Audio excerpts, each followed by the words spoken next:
ರಾಜ್ಯಪಾಲರು ಪ್ರಾಸಿಕ್ಯೂಷನ್ಗೆ ಅನುಮತಿ ಕೊಟ್ಟಿರುವುದು ಕಾನೂನು ಬಾಹಿರ, ಸಂವಿಧಾನ ಬಾಹಿರ ಅಂತ ಸಿಎಂ ಸಿದ್ದರಾಮಯ್ಯ ಹೇಳಿದ್ದಾರೆ. ಹೈಕಮಾಂಡ್ ಜೊತೆ ಇದರ ಬಗ್ಗೆ ಚರ್ಚೆ ಮಾಡಿದ್ದೇವೆ. ರಾಜ್ಯದ ಬೆಳವಣಿಗೆಗಳ ಬಗ್ಗೆ ಹೈಕಮಾಂಡ್ ಜೊತೆ ಚರ್ಚೆಯಾಗಿದೆ ಅಂತ ಸಿದ್ದರಾಮಯ್ಯ ಹೇಳಿದ್ದಾರೆ. ನೋಡಿ, ಮೂಡಾ ಪ್ರಕರಣಕ್ಕೆ ಸಂಬಂಧಪಟ್ಟಂತೆ ರಾಜ್ಯಪಾಲರು ಪ್ರಾಸಿಕ್ಯೂಷನ್ಗೆ ಅನುಮತಿಯನ್ನ ಕೊಟ್ಟಿದ್ದಾರೆ. ಆ ನಂತರದ ಸಂದರ್ಭದಲ್ಲಿ ಪ್ರಾಸಿಕ್ಯೂಷನ್ಗೆ ಕೊಟ್ಟ ದಿನದಿಂದ ಇವತ್ತಿನವರೆಗೂ ದಿನದಲ್ಲಿ ಒಂದ್ಸತಿ ಆದರೂ ಕೂಡ ಸಿದ್ದರಾಮಯ್ಯನವರು ಇದೇ ಮಾತನ್ನು ಹೇಳ್ತಿದ್ದಾರೆ.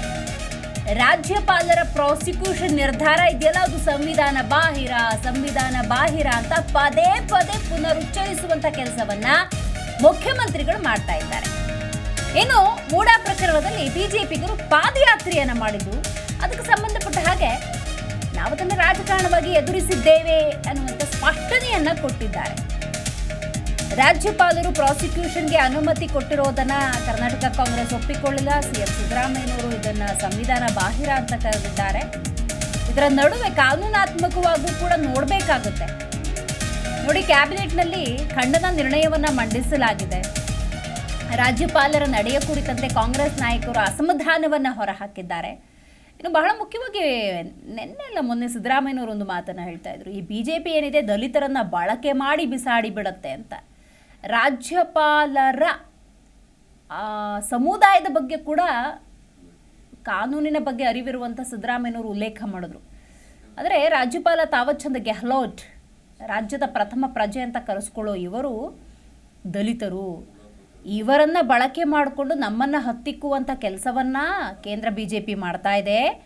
ಕೇಂದ್ರ ಬಿಜೆಪಿ ಇಂಥ ದಲಿತರನ್ನ ಬಳಕೆ ಮಾಡ್ಕೊಳ್ತಿದೆ, ಬಳಕೆ ಮಾಡಿ ಬಿಸಾಡ್ಬಿಡುತ್ತೆ ಅನ್ನೋದನ್ನ ಹೇಳಿದ್ರು. ರೈಟ್, ಇದೀಗ ಮತ್ತೆ ಪ್ರಾಸಿಕ್ಯೂಷನ್ ನಿರ್ಧಾರ ಏನಿದೆ ರಾಜ್ಯಪಾಲರದ್ದು, ಅದು ಸಂವಿಧಾನ ಬಾಹಿರ ಅಂತ ಹೇಳಿದ್ದಾರೆ. ಗವರ್ನರ್ ನಡೆಯನ್ನ ಕ್ಯಾಬಿನೆಟ್ನಲ್ಲೂ ಖಂಡಿಸಿದ್ದೇವೆ. ರಾಜ್ಯಪಾಲರ ನಡೆಯಿಂದ ರಾಜಭವನದ ದುರ್ಬಳಕೆಯಾಗಿದೆ. ಕೋರ್ಟ್ನಲ್ಲೂ ಕಾನೂನು ಹೋರಾಟವನ್ನ ಮಾಡ್ತೇವೆ ಅಂತ ಬೆಂಗಳೂರಿನಲ್ಲಿ ಸಿಎಂ ಸಿದ್ದರಾಮಯ್ಯ ಹೇಳಿದ್ದಾರೆ. SR ಹಿರೇಮಠ್ ಇವತ್ತು ಮಾತಾಡಿದ್ದಾರೆ, ಅದನ್ನು ಸ್ವಲ್ಪ ರಿಕಾಲ್ ಮಾಡ್ತಾರೆ. ನೋಡಿ, ದೀಪ ಹಾಕೊಂಡು ಹುಡುಕಿ ರಾಜ್ಯದ ಉಪಮುಖ್ಯಮಂತ್ರಿ ಸ್ಥಾನದಲ್ಲಿ DK ಶಿವಕುಮಾರನ್ನ ಕೂರಿಸಿದ್ದಾರೆ. ಸಿದ್ದರಾಮಯ್ಯನವರು ಅಂದಾಗ ಒಂದು ಸ್ವಲ್ಪ ಇಮೇಜ್ ಇದೆ. ಆಗಿರುವಂಥ ಅಕ್ರಮಕ್ಕೆ ಸೈಟ್ಗಳನ್ನು ವಾಪಸ್ ಕೊಟ್ಟರೆ ಉತ್ತಮ, ರಾಜೀನಾಮೆ ಕೊಡೋದೇನು ಬೇಡ ಅನ್ನುವಂಥ ವಿಚಾರವನ್ನು ಪ್ರಸ್ತಾಪ ಮಾಡ್ತಿದ್ದಾರೆ. SR ಹಿರೇಮಠ್ ಈ ಹಿಂದೆ ಕೂಡ ಅಕ್ರಮದ ಕುರಿತಂತೆ, ಭ್ರಷ್ಟಾಚಾರದ ಕುರಿತಂತೆ ಹಲವಾರು ಸಂದರ್ಭಗಳಲ್ಲಿ ಹೋರಾಟ ಮಾಡಿದವರು. ಸೊ ಅವರು ಕೂಡ ಇದೇ ಮೂಡಾ ಹಗರಣಕ್ಕೆ ಸಂಬಂಧಪಟ್ಟಂತೆ ಅದರಲ್ಲಿ ಸಿದ್ದರಾಮಯ್ಯನವರ ಪಾತ್ರ ಇದೆಯಾ ಇಲ್ಲ ಅನ್ನೋದ್ರ ಬಗ್ಗೆ ಕೂಡ ಉಲ್ಲೇಖ ಮಾಡ್ತಾ ಇದ್ರು. ರಾಜ್ಯದಾದ್ಯಂತ ದೊಡ್ಡ ದೊಡ್ಡ ಹೋರಾಟಗಳು ನಡೆದಿದ್ದಾವೆ, ಪಾದಯಾತ್ರೆ ನಡೆದಿದ್ದಾವೆ. ಇದರ ನಡುವೆ ಕೂಡ ಪದೇ ಪದೇ ಸುದ್ದಿಗೋಷ್ಠಿಯನ್ನು ಮಾಡಿ ಆಗಾಗ ಮಾಧ್ಯಮದ ಮುಂದೆ ಬರುವ ಸಂದರ್ಭದಲ್ಲೆಲ್ಲ ಕೂಡ ಯಾವ ವಿಚಾರ ಬಿಡ್ತಾರೋ ಇಲ್ವೋ, ಆದರೆ ರಾಜ್ಯಪಾಲರ ಪ್ರಾಸಿಕ್ಯೂಷನ್ ನಿರ್ಧಾರವನ್ನು ಸಿಎಂ ಸಿದ್ದರಾಮಯ್ಯನವರು ಮಾಧ್ಯಮದ ಮೂಲಕ ಜನರನ್ನು ತಲುಪಿಸುವಂಥ ಕೆಲಸವನ್ನು ಮಾಡ್ತಿದ್ದಾರೆ. ತಮ್ಮ ನಿಲುವೇನಿದೆ ರಾಜ್ಯಪಾಲರ ನಡೆಯ ಕುರಿತಂತೆ ಅದನ್ನು ಹೇಳುವಂಥ ಪ್ರಯತ್ನವನ್ನು ಮಾಡ್ತಿದ್ದಾರೆ. ಯಾಕೆ ಹಾಗಾದರೆ ಹೇಗೆ? ಇದು ಕೂಡ ಬಹಳ ಮುಖ್ಯ. ಇವರು ಮೂಡಾ ಪ್ರಕರಣವನ್ನು ತಗೊಂಡು ಪಾದಯಾತ್ರೆ ಮಾಡೋದ್ರ ಬಗ್ಗೆ ನಾವು ಅದನ್ನು ರಾಜಕೀಯವಾಗಿ ಎದುರಿಸೋದ್ರ ಬಗ್ಗೆ, ಯಾಕೆಂದರೆ ನಾವು ನಮ್ಮ ಸರ್ಕಾರ ರಾಜ್ಯಪಾಲರು ಕೊಟ್ಟಿರ್ತಕ್ಕಂಥ ಸ್ಯಾಂಕ್ಷನ್ ಅದು ಸಂವಿಧಾನ ಬಾಹಿರ ಮತ್ತು ಕಾನೂನು ಬಾಹಿರ ಅಂಥೇಳಿ ಭಾಳ ಸ್ಪಷ್ಟವಾಗಿ ಹೇಳಿದ್ದೀವಿ. ಅದನ್ನು ಚಾಲೆಂಜ್ ಕೂಡ ಮಾಡಿದ್ದೀವಿ. ನಮ್ಮ ಕ್ಯಾಬಿನೆಟ್ ಕೂಡ ಅದನ್ನು ಖಂಡಿಸಿದೆ. ಲೆಜಿಸ್ಲೇಟಿವ್ ಪಾರ್ಟಿ ಕೂಡ ಖಂಡಿಸಿದೆ. ಸೊ ಅದನ್ನು ಕೋರ್ಟ್ನಲ್ಲಿ ಚಾಲೆಂಜ್ ಮಾಡಿ, ಹೈಕೋರ್ಟ್ನಲ್ಲಿ, ಬೆಂಗಳೂರಿನ ಹೈಕೋರ್ಟ್ನಲ್ಲಿ ಚಾಲೆಂಜ್ ಮಾಡಿ ಅದು ಪಾರ್ಟ್ ಆಗಿದೆ. ಮತ್ತು 29ನೇ ತಾರೀಕಿಗೆ ಅದನ್ನೆಲ್ಲ ವಿವರಿಸಿದ್ದೀವಿ ಅವರಿಗೆ. ಇಲ್ಲ, ಅದೇ ಇಟ್ ಈಸ್ ಆಲ್ಸೋ ಏನಾಗಿದೆ ಅಂತಂದರೆ all options are opened.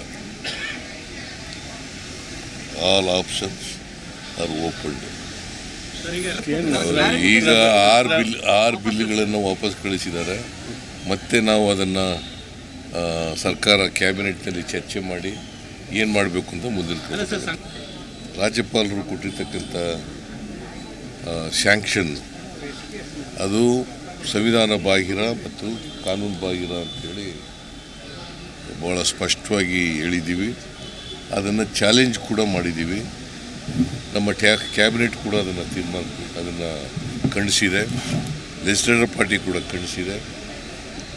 So ಅದನ್ನು ಕೋರ್ಟ್ನಲ್ಲಿ ಚಾಲೆಂಜ್ ಮಾಡಿ ಹೈಕೋರ್ಟ್ನಲ್ಲಿ ಬೆಂಗಳೂರಿನ ಹೈಕೋರ್ಟ್ನಲ್ಲಿ ಚಾಲೆಂಜ್ ಮಾಡಿ ಅದು ಪಾರ್ಟರ್ಡ್ ಆಗಿದೆ. ಮತ್ತು 29ನೇ ತಾರೀಕಿಗೆ ಅದನ್ನೆಲ್ಲ ವಿವರಿಸಿದ್ದೀವಿ ಅವರಿಗೆ. ಇಲ್ಲ, ಅದೇ ಇಟ್ ಈಸ್ ಆಲ್ಸೋ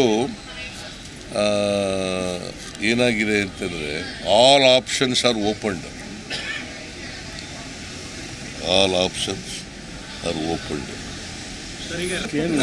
ಈಗ 6 ಬಿಲ್ಗಳನ್ನು ವಾಪಸ್ ಕಳಿಸಿದ್ದಾರೆ. ಮತ್ತೆ ನಾವು ಅದನ್ನು ಸರ್ಕಾರ ಕ್ಯಾಬಿನೆಟ್ನಲ್ಲಿ ಚರ್ಚೆ ಮಾಡಿ ಏನು ಮಾಡಬೇಕು ಅಂತ ಮುಂದಿನ ರಾಜ್ಯಪಾಲರು ಕೊಟ್ಟಿರ್ತಕ್ಕಂಥ ಸ್ಯಾಂಕ್ಷನ್ ಆಗಾಗ ಸುದ್ದಿಗೋಷ್ಠಿಯಲ್ಲಿ ಅಥವಾ ಮಾಧ್ಯಮದ ಎದುರು ಬರುವಂತಹ ಮುಖ್ಯಮಂತ್ರಿ ಸಿದ್ದರಾಮಯ್ಯನವರು ರಾಜ್ಯಪಾಲರ ನಡೆಯನ್ನು ಇವತ್ತಿನವರೆಗೂ ಕೂಡ ಖಂಡಿಸ್ತಾನೆ ಇದ್ದಾರೆ. ಕಾನೂನಾತ್ಮಕವಾಗಿ ಏನು ಹೋರಾಟವನ್ನು ಮಾಡಬೇಕೋ ಅದನ್ನು ತಾವು ಮಾಡ್ತೀವಿ ಅನ್ನುವಂಥ ವಿಚಾರವನ್ನು ಕೂಡ ಪ್ರಸ್ತಾಪ ಮಾಡಿದ್ದಾರೆ. ನೋಡಿ, ಆಲ್ ಆಪ್ಷನ್ಸ್ ಆರ್ ಓಪನ್ ಅಂತ ಹೇಳಿ ಸಿದ್ದರಾಮಯ್ಯನವರು ಹೇಳಿದ್ದಾರೆ. ಯಾಕೆ ಅಂತ ಹೇಳಿದ್ರೆ, ರಾಷ್ಟ್ರಪತಿಗಳಿಗೆ ರಾಜ್ಯಪಾಲರ ಕುರಿತಂತೆ ದೂರು ನೀಡೋ ವಿಚಾರಕ್ಕೆ ರಾಜ್ಯಪಾಲರು 11 ಬಿಲ್ಲನ್ನು ವಾಪಸ್ ಕಳಿಸಿದ ವಿಚಾರಕ್ಕೂ ಕೂಡ ಮಾತನಾಡಿದ್ದಾರೆ. ಇನ್ನು ಪ್ರಾಸಿಕ್ಯೂಷನ್ಗೆ ಸಂಬಂಧಪಟ್ಟಂತೆ ರಾಜ್ಯಪಾಲರ ನಡೆಯನ್ನು ಖಂಡಿಸಿರುವಂತಹ ಸಿದ್ದರಾಮಯ್ಯನವರು ಕ್ಯಾಬಿನೆಟ್ಟಲ್ಲೂ ಕೂಡ ಇದನ್ನು ನಾವು ಚರ್ಚೆ ಮಾಡಿದ್ದೀವಿ, ಖಂಡನ ನಿರ್ಣಯ ತಗೊಂಡಿದ್ದೀವಿ. ಇನ್ನು ಸಂವಿಧಾನ ಬಾಹಿರವಾದಂತಹ ಇಂಥ ನಡೆಗೆ ಕಾನೂನಾತ್ಮಕವಾಗಿ ಮುಂದಿನ ನಡೆ ಏನು ಅದನ್ನು ನಾವು ಮಾಡ್ತೀವಿ ಅನ್ನೋದನ್ನು ಸ್ಪಷ್ಟಪಡಿಸಿದ್ದಾರೆ.